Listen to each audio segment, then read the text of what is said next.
Telugu capital భక్తి టీవీకి స్వాగతం సుస్వాగతం. నేను శ్రీలక్ష్మి. ఈరోజు మన స్టూడియోలో సంస్కృత పండితురాలు, జ్యోతిష నిపుణులు, కవయిత్రి, రచయిత్రి, ప్రముఖ ఆధ్యాత్మికవేత్త డాక్టర్ శ్రీ కుప్ప విజయశ్రీ గారు ఉన్నారు. విజయశ్రీ గారు నమస్కారం అండి. నమస్కారం శ్రీలక్ష్మి గారు. విజయశ్రీ గారు, శ్రీ లలిత అష్టోత్తర శతనామావళిలో మనము 52 నామాలు పూర్తి చేసుకున్నాం. 52వ నామంలో మహిళలు అద్భుతమైన ప్రతివతా శిరోమణుల గురించి చాలా అద్భుతంగా వివరించారు. 53వ నామంలో ఏమిటంటారు? 53వ నామంలో అమ్మవారి యొక్క కరుణాంత స్వభావం. ఆవిడ కరుణాంతరంగా కదా అమ్మవారు. అరుణాం కరుణాతరంగితాక్షి. అందుకని అవ్యాజ కరుణాపూర పూరితాయే నమో నమః. అవ్యాజ కరుణాపూర పూరితాయే నమో నమః. అవ్యాజమైనటువంటి కరుణతో పూరింపబడినటువంటి మనస్సు గల అమ్మవారికి నమస్కారం. మనస్సు గల అమ్మవారు. ఆవిడ మనస్సు అవ్యాజమైన కంటే వ్యాజం లేదు, దానికి అనంతం అసంఖ్యాకం అన్నమాట. అటువంటి కరుణతో పూర్తిగా నింపబడినటువంటి హృదయం కలది శ్రీమాత. అవ్యాజ కరుణాపూర. పూరితం అంటే చూడండి, పూరితం అంటే ఫిలప్ చేస్తూ ఉంటాం మనం. ఒక సీసాలో నీళ్లు పోయంటే పూర్తిగా నిండే వరకు పోస్తూ ఉంటామే, దాన్ని పూరితం అంటారు. ఇలా పూర్తిగా పూరించడం. దాంతో ఆ అమ్మవారి హృదయం అంతా కూడా అవ్యాజమైనటువంటి కరుణతో పూరితాయే నమో నమః, పూర్తిగా నింపబడి ఉంది. ఇంత కూడా జాగా ఎక్కడ ఖాళీ లేదు అమ్మవారి హృదయంలో, అంతా కరుణరసమే. అందుకని భవభూత ఒక నాటకంలో కరుణో ఏకో రస నిమిత్త భేదాత్ అని కారణాల బట్టి కొంచెం కొంచెం భేదంగా ఉంటుంది, కానీ అంత కరుణనే అసలు శృంగారంలో, హాస్యంలో, అన్నిటిల్లో కరుణ ఉందంటాడు ఆయన. అలాగే కరుణ ఏకోరస అంటాడు. అంటే అన్నిటిల్లో కూడా ముందు మనస్సు స్పందిస్తేనే ఇంకొక రసానికి వెళ్ళగలుగుతాం మనం. ఎవరి మీదైనా జాలి చూపించాలన్నా, ఎవరి మీదైనా ప్రేమ చూపించాలన్నా ముందు మన హృదయం ఆర్ద్రం అవ్వాలి. అంటే ఆర్ద్రత అంటే ఒక రకమైనటువంటి కరుణాభావంతో తడిసిపోయి ఉండాలి మన హృదయం. అప్పుడు వేరే భావానికి వెళ్ళగలుగుతాం. అట్లా కరుణ ఒక్కటే రసం అనేటువంటి వాదనలు కూడా ఈ రస సిద్ధాంతులు చేసిన ఉన్నాయి మన సంస్కృత నాటకాల్లో. అందులో కూడా కరుణో ఏకోరస అన్నాడు, అందుకే బాగుపోతే. ఇక్కడ అవ్యాజ కరుణ కదా, అవ్యాజ కరుణ పూరితాయే నమో నమః. అవ్యాజమైనటువంటి కరుణ. అందుకని ఏంటి, అమ్మవారు శృంగార సంపూర్ణ జయా జాలంధర స్థిత సహస్రంలో ఆవిడకి శృంగార రసము తెలుసు. మరి ఆవిడ కోపం వస్తే చాలా ఇదిగా కూడా ఉంటుంది. వీర, ఉగ్ర, ఇవన్నీ పేర్లు కూడా ఉన్నాయి. మళ్ళీ భీభత్స భయానక రసాల్లో కూడా ఉంటుంది. దుర్గాదేవి, చండీదేవి, ఇవన్నీ మహిషాసురుణ్ణి, చండమండలిని, బండాసురుణ్ణి వధిస్తానికే కదా వచ్చిందని, వధించడానికే. చిదగ్నికుండ సంభూత కదా. అందుకని ఆవిడ ఎలా అవుతుంది, ఒక దేవకార్య సముద్యత. దేవతల్ని ఏ రాక్షసులు బాధ పెడుతున్నారో వాళ్ళందరినీ సంహరించడానికి వచ్చినప్పుడు మరి భీభత్స భయానక రసాలని, రౌద్ర రసాన్ని పోషించింది అమ్మవారు. కానీ వాళ్ళందరికీ మళ్ళీ మోక్షం ఇచ్చిందిగా. అందుకే అవ్యాజ కరుణాపూర పూరితాయే నమో నమః. రాక్షసులు కోరి ఆవిడ చేతుల్లో మరణించాడు. రక్తబీజుడికైతే ఎంత కోరికో, ఆ ఊరికే కథ ప్రకారం ఆవిడ సౌందర్యాన్ని చూసి మోహితుడయ్యాడని మనకు కథ. నేను స్త్రీ చేతిలోనే మరణిస్తానని చెప్పడం ఇదంతా. చివరికి రావణాసురుడు కూడా రాముడి చేతిలో మరణించడానికే సీతని అపహరించాడని మనకి కథలు ఉన్నాయి. ఇలా చెయ్యాలి. ఎందుకంటే మహాపురుషుల చేతుల్లో మరణిస్తే వాళ్ళకి మోక్షం వస్తుంది. మామూలుగా మరణించడం అనేది చేస్తే ఏదో వాళ్ళ పాప పుణ్యాలు బట్టి కొన్నాళ్ళు స్వర్గంలో ఉంటారు, మళ్ళీ పునర్జన్మ ఉంటుంది. అలా కాకుండా మహాత్ముల చేతుల్లో మరణించాలని, కంసుడు శ్రీకృష్ణుడి చేతుల్లో మరణించాలని కోరుకున్నాడు. రావణాసుడు శ్రీరాముడి చేతుల్లో మరణించాలని కోరుకున్నాడు.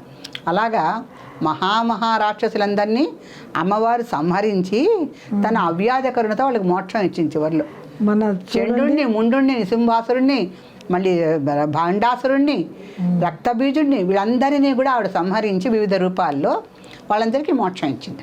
చూడండి, మన యుద్ధ భూమిలో వీర సైనికులందరూ విజయమో వీర స్వర్గమో అంటే పోరాడతారు వాళ్ళు. మోక్షమే కదా, వాళ్ళందరికీ కూడా మోక్షమే. మొన్న మన సింధూర్ ఆపరేషన్స్ లో వాళ్ళందరూ చేసిన వాళ్ళందరూ ఆ రకంగా మరణించిన వాళ్ళందరినీ కూడా వీరస్వర్గమే. వాళ్ళకి స్వర్గం కూడా కాదండి, మోక్షమే. దేశం కోసం అంత చేసిన వాళ్ళకి విజయమో వీరస్వర్గము. ఇదివరకు అనేవారు అది యుద్ధంలో చేస్తే రాజు కోసము రాజ్యం కోసం చేస్తారు కనుక. ఇప్పుడు వీళ్ళు కూడా రాజు కోసం రాజ్యం కోసం చేసినప్పటికీ కూడా నిస్వార్థమైనటువంటి త్యాగం కదా వాళ్ళది. అద్భుతమైన నిస్వార్థమైనటువంటి త్యాగం. ఎవరికి తెలుస్తుందండి వాళ్ళు ఆ మంచు కొండల్లో పడుండి అంతగా శ్రమించే వాళ్ళు మన కోసం, మన దేశం కోసం యుద్ధం చేయటం. అవన్నీ మనం ఏదో వార్తల్లో విని చాలా ఆనందిస్తాం, కానీ వాళ్ళ జీవితాలు తలుచుకుంటే వాళ్ళ పట్ల అమ్మవారికి అవ్యాజ కరుణాపూర పూరితాయే నమో నమః. మరి అవ్యాజమైన కరుణ వాళ్ళకి ఇచ్చి వాళ్ళని మోక్షప్రదంగానే చేస్తుంది అమ్మవారు.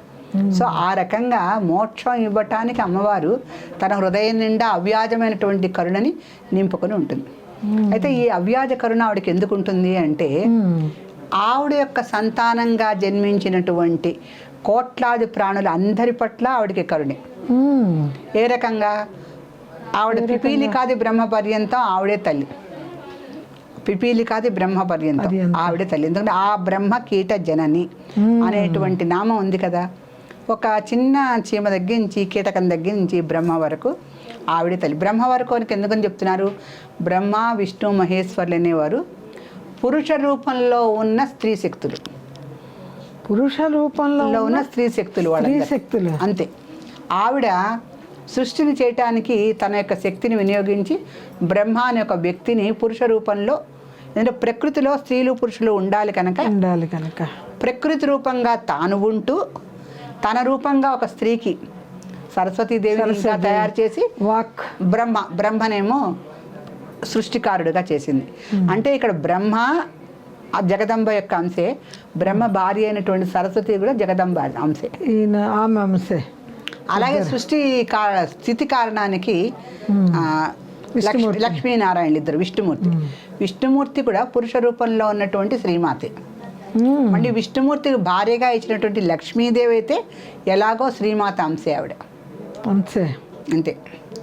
అలా మళ్ళీ స్థితికారకత్వం అయిపోయాక లయకారకత్వానికి వస్తే శివుడనండి, రుద్రుడనండి, మహాదేవుడనండి, మహాపతి అననండి, ఎవరైనా కూడా శివావతారంగా ఉన్నటువంటి ఆ యొక్క లయకారకత్వంలో భార్యగా వచ్చింది మళ్ళీ పార్వతీదేవి.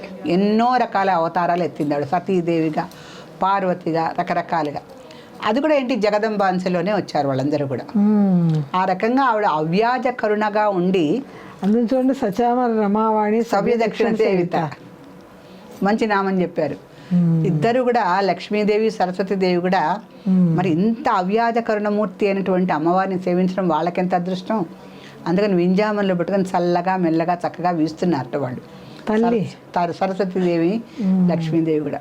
ఎందుకంటే ఈవిడికి అవ్యాజ కరుణామూర్తి అనేటువంటి పేరు కూడా, ఒక నామం కూడా మనకు సహస్రంలో వస్తుంది, అవ్యాజ కరుణామూర్తి అని. పైగా అనగాద్భుత చారిత్ర వాంఛితార్థప్రదాయిని. ఈవిడకి ఇంతటువంటి అనఘము అద్భుతమైనటువంటి చరిత్ర ఎందుకుందంటే, ఏ దేవతకైనా పూర్తిగా అంతరంగం అంతా కూడా కరుణరసంతో నిండిపోయినటువంటి మనం చూడటం తక్కువ. అంటే వర్ణనల్లో ఈవిడ జగదంబ, జగత్తుకంతా కూడా అంబ తల్లి స్థానంలో ఉండి జగతి కంద అని కూడా ఉంది. జగత్తుకంతా కంద వంటిది ఈవిడ. ఆ కంద ఎప్పుడు పిలకలు వేస్తూ ఉంటుంది, ఎప్పుడు కందక పిలకలు ఉంటాయి. అది ఎర్రగడ్డ కందగడ్డ. పెళ్లిలో చూడండి ఒక కంద పిలక కూడా అమ్మాయితో ఇచ్చి పంపి ఆ వంశం అట్లా. చాలా చక్కటి పాయింట్ చెప్పారు శ్రీలక్ష్మి గారు. కంద పిలకను ఎందుకు ఇస్తా అంటే వంశాభివృద్ధి కోసం. ఆవిడ మరి జగత్తుకే కందం, జగతి కంద. ఇది మనం కంద దుంప ఇచ్చి మన వంశం, ఒక పాప వంశం కోసం, ఒక పురుషుడి వంశం కోసం పంపిస్తాం. కానీ ఆవిడ జగత్తుకే కందం, జగతి కంద, కరుణారస సాగర. ఆ జగత్తునంతా కూడా ఎప్పటికప్పుడు ఆవిడ ఆ ప్రాణికోటి సమూహాన్ని ఆవిడ సృష్టిస్తూనే ఉంటుంది. అందుకని ఆవిడ జగతీ కంద, జగదంబ, విశ్వమాత, విశ్వగ్రాస ఈ పేర్లన్నీ రావటానికి కారణం అలా. అందుకని ఇంతటి అంటే ప్రాణికోటిని ఉత్పత్తి చేయటం, వాళ్ళకి స్థితికారకత్వం కల్పించటం, వాళ్ళకి మోక్షం ఇవ్వటానికి అనేక మార్గాలు చూపించటం, దానికోసం ఆవిడ అవ్యాజ కరుణామూర్తిగా ఉండటం. వ్యాజము నిందలేనటువంటి అద్భుతమైన కరుణతో ఆపాదమస్తకం నిండిపోయినటువంటి జగదంబ ఎటువంటిది అంటే అవ్యాజ కరుణామూర్తి. ఎటువంటి అంటే ఆవిడ కరుణలో ఏ రకమైనటువంటి లోపము మనం చూపించలేం. అటువంటి కరుణా తరంగితాక్షి అంటే ఆవిడ కన్నుల నిండా ప్రేమేనండి. ఆ కన్నుల నిండా ప్రేమ ఎలా ఉంటుందంటే కర్పూరం పూసిన కళ్ళు అంటారు అమ్మవారి. చల్లగా ఆ కరుణ అలా ప్రవహిస్తూ ఉంటుంది. కర్పూర నేత్రాలు అంటారు అందుకే అమ్మవారి. మనం కర్పూర హారతి ఇచ్చేది కూడా అందుకే, ఆ చల్లదనం అమ్మవారికి వెళ్ళాలని చెప్పి మన కళ్ళకు కూడా వెళ్ళాలి, మనం కూడా హారతి అద్దుకోవడం అందుకే.